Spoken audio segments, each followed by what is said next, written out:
What's up, guys? Welcome to the channel. I appreciate all the support y'all have had from that last vlog that I did, the behind the scenes of the Quay DaVinci video. Since that video, I've had a lot of people ask me what kind of gear I use. Lenses, backpack, camera, anything and everything that could be used with making videos. So I figured today we'd go ahead and share that. Let's roll the intro.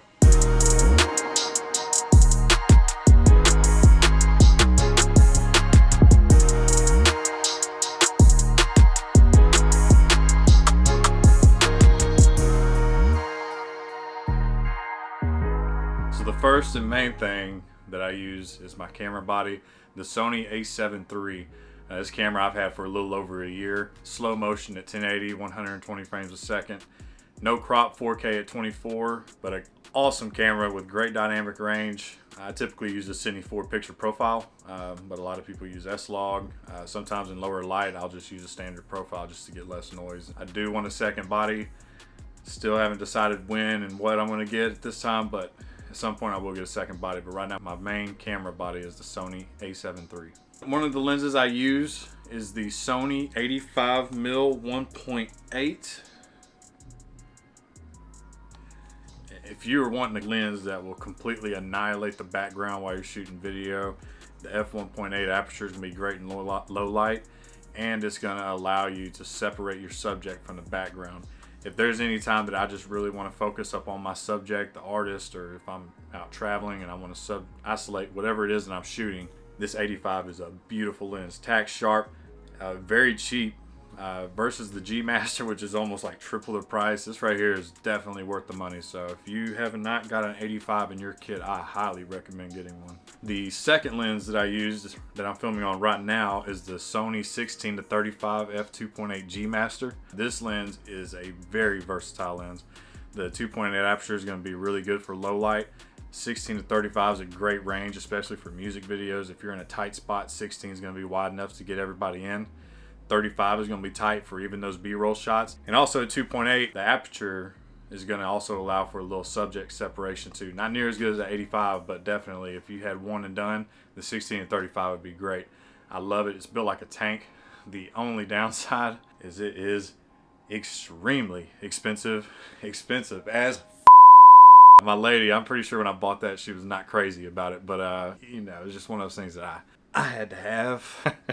But yeah, if you have the money, if you have the funds, and you have the Sony Alpha camera, definitely the 16-35 is something that I would recommend for sure. There are times when you will be shooting in daylight, so it's going to be extremely bright. And as you know, if you're shooting video, you want your shutter to be double your frame rate. So if you're shooting 24 frames, you want your shutter to be at 1/50. And in that instance, it'll be really hard to get a shallow depth of field when you're shooting at f2.8, f1.8, whatever it is. It's going to be way too bright. So to help with that, I use the Tiffin variable ND. And if you can see the turn, it'll let more light or let less light. It's a great option. I like variable ND just because I ain't got to keep changing out ND filters, which is going to be more so for the video shooters that like the variable NDs. This is an 82mm. It goes on to my 16-35. I also have a step-up ring. The 85mm is a 67mm filter thread, so I have a 67 to an 82mm step-up ring, which allows me to put my ND on the 85, which is also an f1.8, so it's a lot more brighter than the G Master, so it's definitely needed. If I were to recommend, I like this Tiffin. I don't see any issues. So when I'm out shooting video in Atlanta with friends, or here in my hometown, or wherever I'm at, if I'm just out walking around, I do use a strap. The straps that I use are the Peak Design. I'm pretty sure y'all seen these somewhere. The Peak Design strap.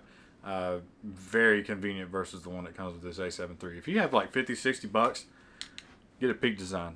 You're welcome.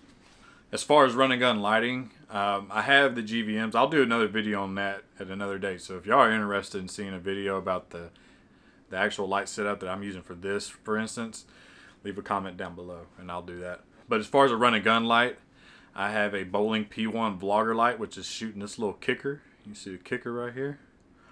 That light right there? That's the Bowling. It's a real small, lightweight, good if you're like just out and about and you just want to light up your subject real quick. get it. So while I'm out, if I need something to hold my SD cards, I have this right here. I got this off Amazon. You can find plenty of these on Amazon. This right here is called the B-Way. Yeah, B-Way. This right here will hold quite a few SD cards. I only got a few of them in there right now, but as you can see, it holds many. So while we were out shooting the Oregon video, which I don't know if y'all have seen, but that's on my channel. If you go check out, I'll put the video down in the description. But while traveling and out there in the wilderness where there's like no cell phone, no nothing, no electricity, no cell phone service, nothing. I carry around this little power brick. Let's see. This is the Anchor power brick. It's a 20,000 milliamp power brick. So I mean, it'll charge my phone, my camera, lights. I mean, it'll charge everything more than one time. So I mean, if you have a couple of days where you're not going to be in a hotel and you're just out there in the forest and the wild and with no service, no power or anything, bring you one of these. It'll save your life. So as far as the bag that I use, I recently just got this probably last year, early or late last year sometime. So I haven't really had it that long, but I have enjoyed the out of it. This right here is the Peak Design 30 liter. This thing right here is big enough to hold the Sony Trinity of lenses, the 16 to 35, 24 to 70, 70 to 200, amongst lights and anything, ND filters. It is a beautiful backpack to have. I love it. It's very comfortable.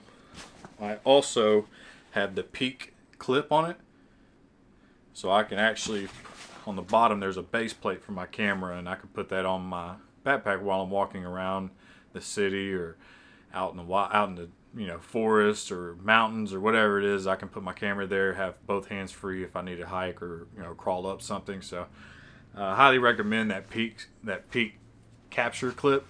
That's what it's called, a Peak capture clip. For roughly $60 you can get one on Amazon, and it's probably been one of the better investments. I really enjoy it, especially when me and my buddy Jess go shoot around Atlanta. I don't want the camera wrapped around my neck the whole time. I just toss the camera up on my backpack and get to walking, so definitely recommend that. So as far as audio goes, I use a Rode Video Micro mic. It's a cheap mic. You can get one from Best Buy for roughly $50, $60. It's worked fine for what I do, especially if you're doing just any talking segments like this, blogging, or anything of that sort. It's going to work just fine. I don't see any reason to go spend $200, $300 on a mic. Now, if you're doing short films and those type of things, you might want to look into, a boom mic or lav mics, that kind of thing. But yeah, the Video Micro Plus, I believe is what it's called. That's what I use for my on-camera mic. I also use a monitor I'm using right now so I can check exposure, make sure the lights are good, make sure my surroundings. Yeah. I use the FieldWorld 5.7 4K monitor. I got it off Amazon for like $200 at most. Comes with a battery and an L bracket so you can put it on your hot shoe mount. Works great for me. I don't really see the benefits of getting just 422 from the Atomos Ninja, which is a $500 monitor or more. It may be more than that. But I haven't seen the benefits of it. I've watched many reviews on YouTube and it just doesn't seem beneficial enough for me to invest into that right now. Now maybe down the road, if it offered 10-bit 422 or something along those lines, I'd probably consider it. But just with a little more color space, people really ain't going to notice the difference. And for framing and exposure and making sure that I'm in focus, this FieldWorld 5.7K is right on the money. So yeah, guys, appreciate y'all watching the video. If you like this, give it a thumbs up. Please like, subscribe for more content in the future, and make sure to hit that bell so you're notified when future content comes up. Until next time, peace.